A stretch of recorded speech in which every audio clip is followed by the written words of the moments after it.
Shalom, salam sejahtera, salam sehat, dan salam kebaikan bagi kita semuanya.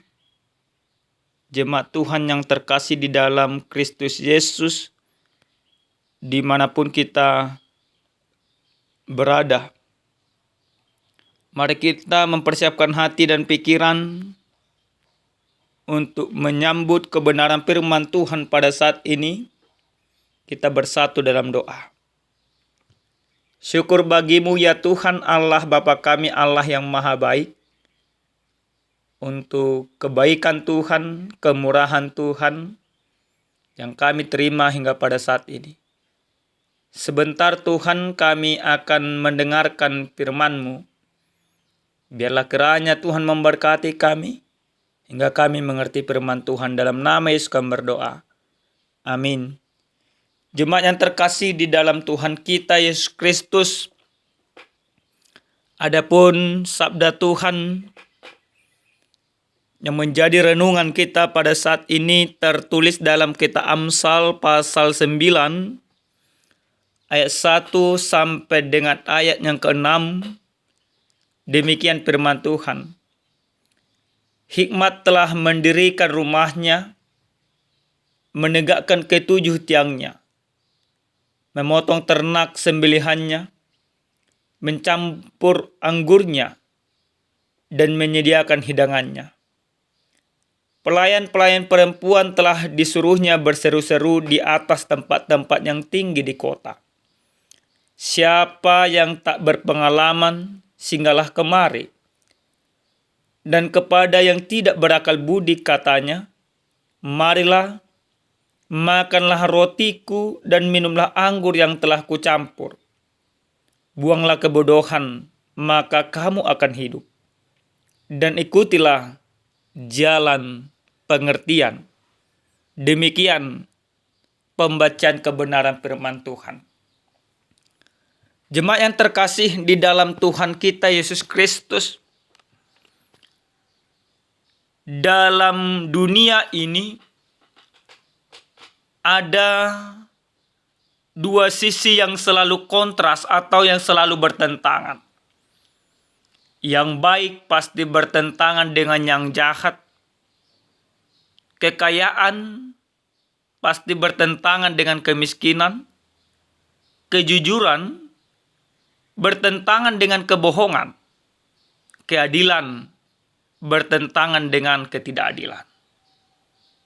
Ini dua sisi kehidupan yang tidak terpisahkan, yang selalu ada di tengah-tengah dunia, bahkan mungkin yang selalu ada di tengah-tengah kehidupan orang Kristen. Jemaat yang terkasih di dalam Tuhan kita Yesus Kristus, dalam kebenaran firman Tuhan yang sampai kepada kita pada saat ini, Amsal pasal 9, yaitu sebuah undangan hikmat dan undangan kebodohan. Secara sederhana, di dalam kitab Amsal pasal 9 ini, semua orang diundang untuk mengambil sebuah pilihan di dalam kehidupan. Apakah mereka akan mengambil pilihan hidup dalam hikmat Allah, atau mengambil pilihan hidup dalam kebodohan dunia? Tentu di dalam kitab Amsal ini tidak ada keterpaksaan, tapi tiap-tiap orang memilih bagiannya, mengambil bagiannya, dan menghidupi bagiannya. Maka setiap pilihan itu tentu ada konsekuensi, ada harga yang harus dibayar.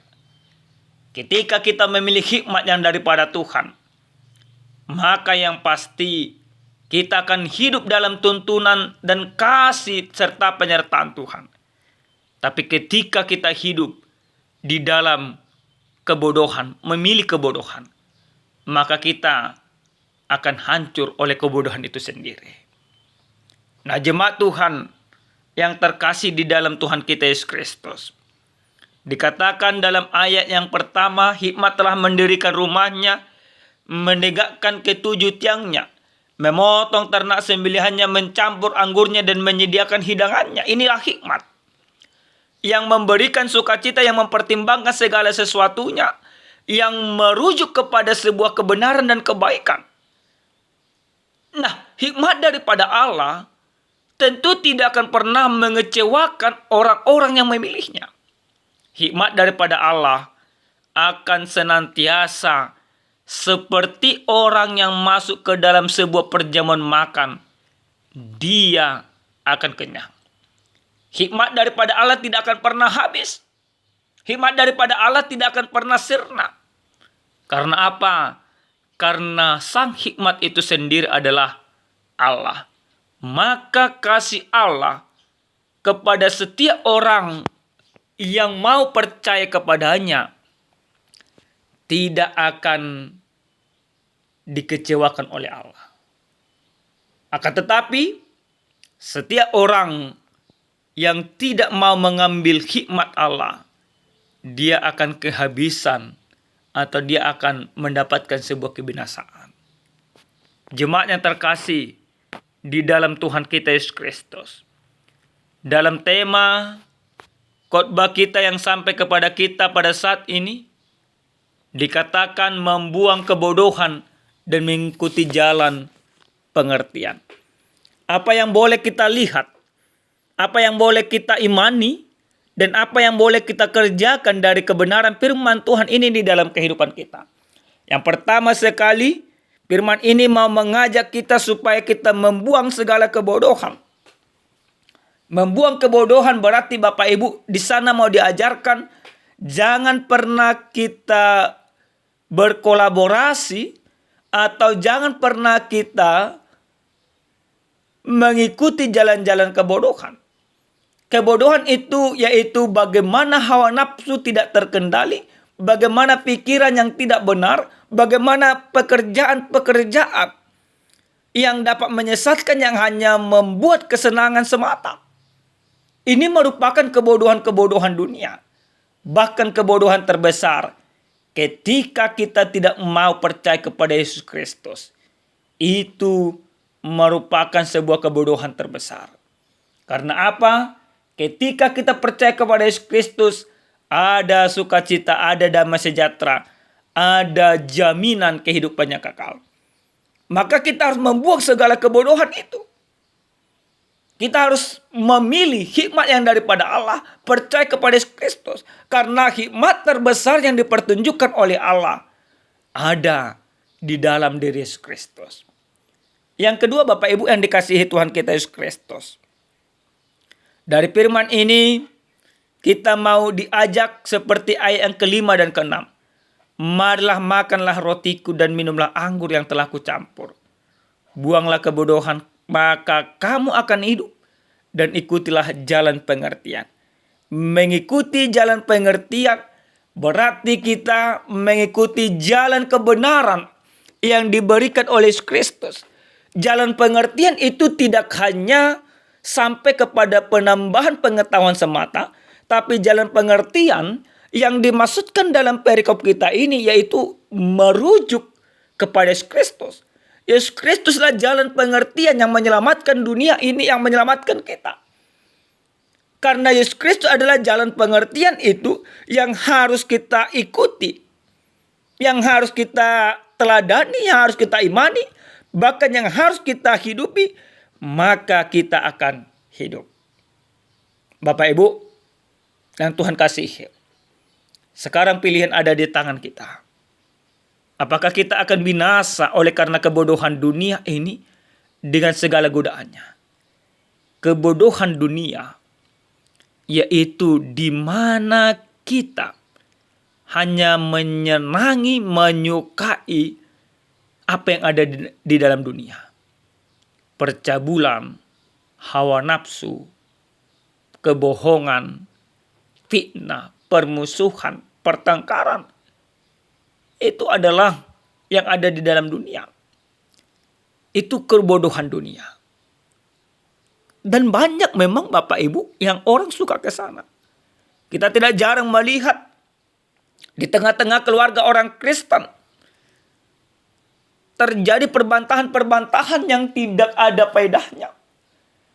Kita tidak jarang melihat hilangnya sebuah keharmonisan di tengah-tengah orang Kristen ketika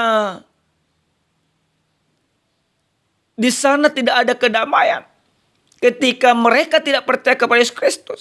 Bahkan keharmonisan itu bisa hilang oleh karena ada perselingkuhan, ada ketamakan, ada kemarahan.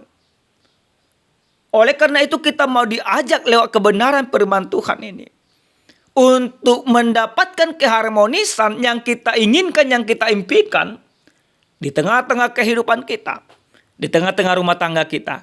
Maka mari mengikuti jalan pengertian. Mari percaya kepada Yesus Kristus. Mari mengimani Yesus Kristus. Mari menyertakan Yesus Kristus di dalam setiap kehidupan kita. Karena di mana ada Yesus Kristus diam, di sana ada damai dan sukacita. Yang terakhir Bapak Ibu yang dikasihi Tuhan kita Yesus Kristus. Ada sebuah cerita. Ada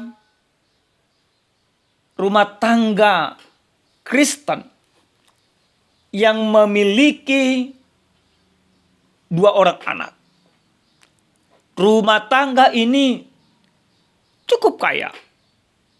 Si ayah menjadi pengusaha yang sukses. Si istri menjadi wanita karir yang begitu luar biasa. Kedua orang tua ini selalu berpikir untuk mencukupkan segala sesuatu yang dibutuhkan oleh anak-anaknya. Mereka memberikan uang dan uang. Akan tetapi kedua anaknya ini berbeda. Anak yang satu hidup seperti orang tuanya penuh dengan glamor. Dia hidup dengan berpoya-poya. Tapi anak yang nomor 2, dia menginginkan kasih sayang dari kedua orang tuanya. Dia tidak membutuhkan uang, tapi dia membutuhkan kasih sayang. Maka dia tidak mendapatkan itu. Akhirnya dia memutuskan untuk pergi ke gereja. Setiap hari Minggu dia berdoa. Setiap hari Minggu dia mempermuliakan Tuhan, dia rajin berdoa. Bahkan dia mengajak kedua orang tuanya untuk beribadah. Bahkan suatu ketika ada libur untuk kedua orang tuanya mengajak untuk pergi berlibur. Tapi si anak katakan, kita ke gereja dahulu supaya kita disertai oleh Tuhan. Namun kedua orang tua tersebut tidak mau. Apa yang terjadi Bapak Ibu? Pendek cerita, ketika tiba-tiba usaha dari si bapak dan si ibu ini hancur berantakan. Sampai ke zona 0, ke titik 0. Maka anak yang penuh dengan glamor dan orang tua yang penuh dengan yang tidak mengindahkan Tuhan menjadi frustrasi, bahkan kehilangan pengharapan. Tapi si anak tersebut yang senantiasa berdoa kepada Tuhan, walaupun titik terendah terjadi tengah-tengah keluarga mereka, tapi dia tidak pernah kehilangan sukacita. Apa yang membuat dia tidak kehilangan sukacita? Karena dia senantiasa hidup di dalam Tuhan. Tetapi orang tuanya dan juga abangnya kehilangan sukacita. Karena sukacita mereka terdapat pada harta. Nah Bapak Ibu yang dikasihi Tuhan kita Yesus Kristus. Hikmat daripada Allah yang mau diyakinkan kepada kita lewat cerita itu.